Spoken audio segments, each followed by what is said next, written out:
Hi friends, வணக்கம். Welcome to my channel. இன்னைக்கு நம்ம சேனல் என்ன பார்க்க போறோம்னு பாத்தீங்கன்னா பாஸ்தா தாங்க. வாங்க போய் எப்படி பண்றதுன்னு பார்க்கலாம். நம்ம ஒரு பாஸ்தா தான் செய்ய போறோம். பாஸ்தாக்கு வந்து தண்ணி ஊத்தி வச்சு நல்லா கொதிக்குது பாருங்க. அப்ப கொஞ்சம் இதுக்குள்ள உப்பும் போட்டுருங்க. உப்பு போட்டு தண்ணி இந்த மாதிரி கொதிக்கும் பொழுது இதுல 1 கப் அளவு நான் பாஸ்தா எடுத்துர்க்கேன். இந்த மாதிரி பாஸ்தா தான் எடுத்துர்க்கேன். இது 1 கப் எடுத்துர்க்கேன். இத நான் இதுல சேர்த்துட்டேன்.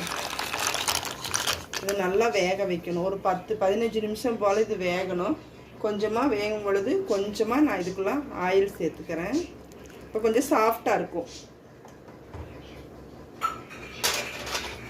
இப்போ வந்து பாருங்க பாஸ்தா வந்து நல்லா வெந்துருச்சு.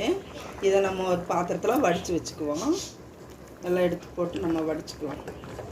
இப்போ வந்து பாஸ்தாவை தண்ணி வடிகிறதுக்காக வடித்து வச்சுருக்கேன். இப்போ வந்து ஒரு பாத்திரத்தில் எண்ணெய் சேர்த்துருக்கேன். எண்ணெய் வந்து நல்லா சூடாயிடுச்சு. இப்போ வந்து இதில் வந்து பெரிய வெங்காயம் ஒரு சின்ன வெங்காயம் எடுத்து கட் பண்ணி வச்சுருக்கேன். அந்த வெங்காயத்தை நான் இதோட சேர்த்துக்கிறேன்.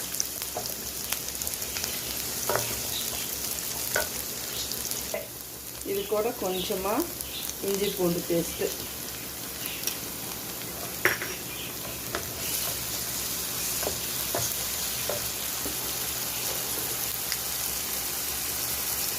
கூட கொஞ்சமாக சோம்பு பவுடர் சேர்த்துருக்கேன்.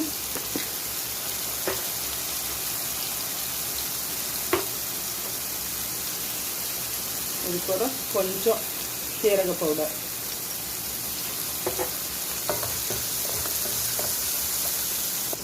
இது கூட 2 சின்ன சின்ன தக்காளி எடுத்து மிக்சியில் அரைச்சி வச்சுருக்கேன். அப்போ தான் நல்லா கொஞ்சம் கிரேவி மாதிரி வரும். அதையும் இதனோட சேர்த்துக்குவோம். இது கூட காரத்துக்கு கொஞ்சமாக மிளகாத்தூள் சேர்த்துக்கிறேன்.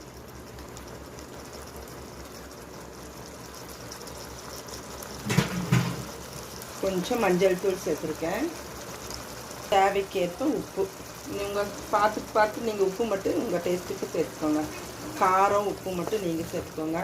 இப்போ இது வேகிறதுக்குள்ள இது கூட கொஞ்சம் நல்லா வதங்கட்டும் 10 அளவுக்கு. இப்போ வந்து தக்காளி நல்லா வெந்து திரண்டு வந்துருச்சு. எண்ணெய் பிரிஞ்சு நல்லா வந்துருச்சு. இப்போ இது கூட நான் காய்கறி சேர்த்துக்கிறேன். ஒரு சின்னதாக ஒரு கேரட் எடுத்து சின்ன சின்னதாக கட் பண்ணி வச்சுருக்கேன். கொஞ்சம் பீன்ஸு, இந்த கொடமிளகாய் வந்து கொஞ்சம். இதை கொஞ்ச நேரம் அப்படியே மூடி போட்டு கொஞ்சம் தீயை கம்மியாக வச்சு இதை நம்ம வேக வச்சுக்குவோம். காய் நல்லா வெந்துருச்சு. இதோட நம்ம வடித்து வச்சுருக்கிற இந்த பாஸ்தாவை இதோட நம்ம சேர்த்துக்குவோம்.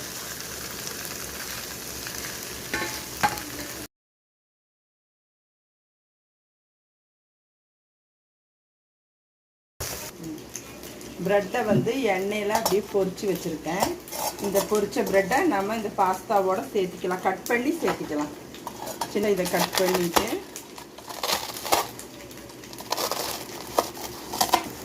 இந்த ப்ரெட்டு பீஸையும் இதில் சேர்த்துக்குவோம்.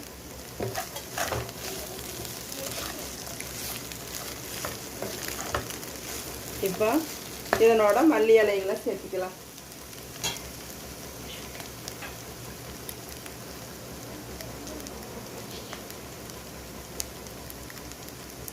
உப்பு காரம் வந்து நீங்கள் பார்த்துக்கோங்க, செக் பண்ணிக்கோங்க. உங்களுக்கு கரெக்டாக இருக்கா அப்படின்னு சொல்லிட்டு உப்பு காரத்தை நீங்கள் செக் பண்ணிக்கோங்க.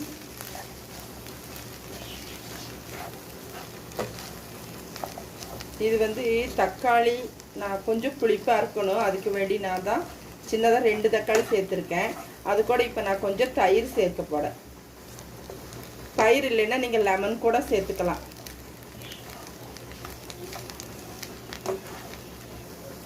இப்போ இது கூட ஒரு கொஞ்சமாக தயிர் சேர்த்துக்க போகிறேன்.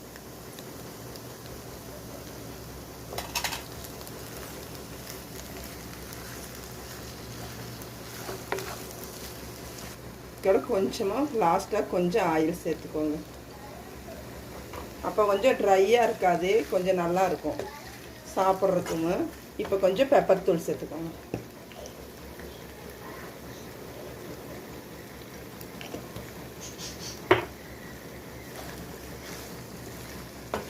நான் வந்து காரத்துக்கு மிளகாத்தூள் மட்டும்தான் சேர்த்துருக்கேன். அதனால் இப்போ கொஞ்சம் தான் பெப்பர் சேர்த்துருக்கேன். பச்சை மிளகாயெல்லாம் கட் பண்ணி போடலை. அது குழந்தைக்கு சாப்பிட்டாங்கன்னா அது கடிச்சிடுவாங்க மிளகாயை. இப்போ நம்ம வேற ஒரு பாத்திரத்துக்கு இதை மாற்றிக்குவோம். பாஸ்தாவில் வந்து நிறைய வெரைட்டி இருக்குது. அது உங்களுக்கு எது தேவைப்படுதோ அதை நீங்கள் சூஸ் பண்ணி வாங்கிக்கோங்க. இந்த மாதிரி பாஸ்தா நீங்களும் உங்கள் வீட்டில் செஞ்சு பார்த்துட்டு இந்த டேஸ்ட் உங்களுக்கு பிடிச்சிருந்தா லைக் பண்ணுங்கள், ஷேர் பண்ணுங்கள், சப்ஸ்கிரைப் பண்ணுங்கள். அப்படியே கீழே இருக்கிற பெல் பட்டனையும் கொஞ்சம் ப்ரெஸ் பண்ணுங்கள். நன்றி, வணக்கம்.